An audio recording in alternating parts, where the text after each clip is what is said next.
Hi పిల్లలు, come on come on, welcome to my story. ఈరోజు మన కథ చిన్న చీమ బలమైన ఏనుగు.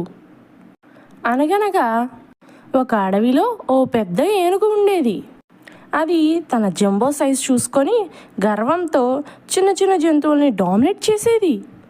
ఒకరోజు ఏనుగు నది దగ్గర నీరు త్రాగటప్పుడు సడన్గా కాలు జారి మట్టిలో ఇరుక్కుపోయి ఎంత ట్రై చేసినా కాలు బయటికి రావట్లేదు. మరి వచ్చేశారు మన లిటిల్ వండర్స్. ఎవరో గెస్ చేయండి.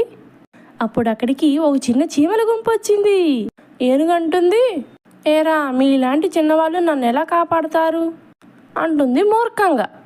చీమ నవ్వుతూ స్వచ్ఛమైన మనసుతో అంటుంది, సైజ్ అదే ఆకారం కాదు, మనసే పెద్దదిగా ఉండాలి అని.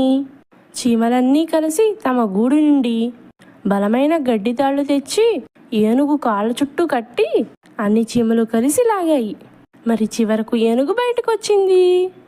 ఏనుగు ఆశ్చర్యపోయి పశ్చాత్తాపంతో, మీరు చిన్నవాళ్ళైనా సాయం చేసే మీ మనసు చాలా పెద్దది అని చెప్తుంది.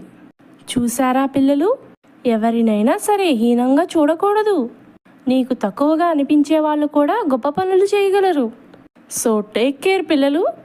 లైక్, షేర్ అండ్ సబ్స్క్రైబ్ చేయండి ఫ్రెండ్స్. Please friends.